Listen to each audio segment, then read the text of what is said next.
Today we are making my slow cooker chicken fajitas. They are so simple. Let's go make them.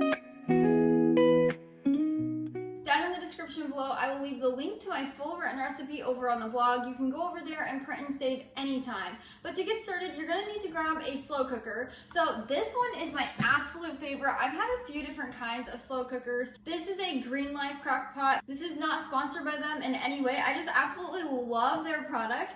So the Green Life crock pot is non-toxic, non-stick. So I absolutely love this. Also, it's really simple and easy to pick up. It's so lightweight. But that is the slow cooker I absolutely love. I'll leave my link down in the description below. So to get started, we're going to need half of a yellow or white onion and half of a green bell pepper. Now you could use any color of bell pepper. I just like the green. But we are going to slice these up. So first, I'm going to slice up my onion. So what I like to do, I like to just slice it really quick. So I do like a medium dice. You don't want to make these super small chunks or else they will not hold up in your crock pot.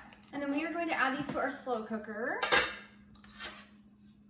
If you do not have a non-stick crock pot or slow cooker, make sure you grease the inside with a little bit of olive oil or avocado oil. It helps prevent sticking and it allows you to not have to use those nasty plastic bags. That's just a quick tip.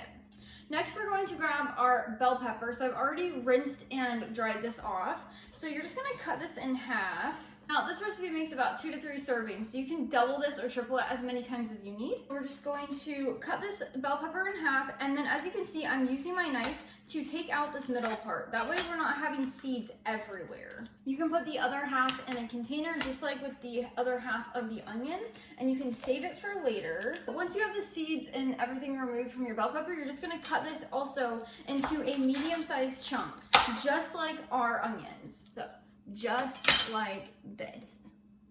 Once we have our bell pepper cut up, we're gonna also add that into our crock pot. Now, once I have my veggies in here, I like to just kind of stir them around. That way they're mixed up and they're not just all sitting on one side. So I like to evenly coat the bottom. Next, we're gonna add in 1 large boneless, skinless chicken breast. If you don't have a large one, you can do 2 small.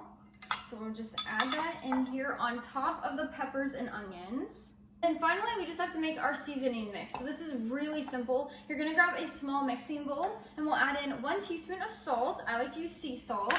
1 teaspoon of ground black pepper. 1 teaspoon of garlic powder. Make sure it's a salt-free one. Next, we'll add in half of a teaspoon of chili powder. Again, make sure it's salt-free. 1/4 of a teaspoon of ground cumin. That makes it taste so good. And finally, 1/8 of a teaspoon of ground cinnamon. Now, you could leave this out, but the cinnamon adds that iconic fajita flavor that distinguishes a fajita from a taco. So once you have all those in your bowl, you're just gonna stir it together. Once you have your seasonings mixed together, you're just going to spoon this over your chicken and pepper mixture. Now, what I like to do is I like to focus on the chicken, and then I'll sprinkle a little bit around on all the peppers and onions, because you wanna have those seasoned as well.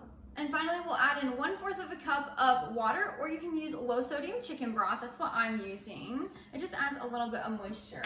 And then we're gonna take our spoon and we're gonna mix everything together to make sure everything's evenly coated. And we're gonna add on our lid. Now we're going to cook this on high for 3 hours or low for 6 hours. So I'm gonna do high for 3 hours so we can have it for lunch today. And that's all we do to prepare this meal. It's so quick and easy. I'll meet you back here in 3 hours when this is done cooking.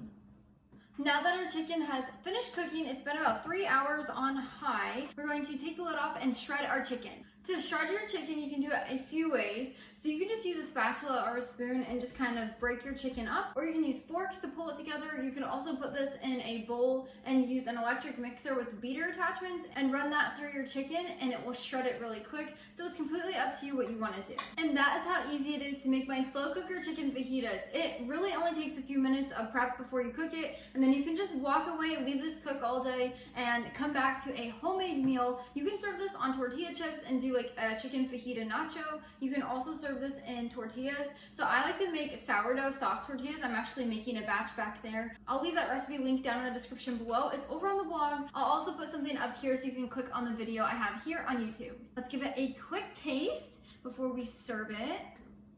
It smells so good. That is so delicious. You get all those spices. It's a perfect level of salt. You're gonna love this recipe. Until next time, go bring life into your home through the kitchen.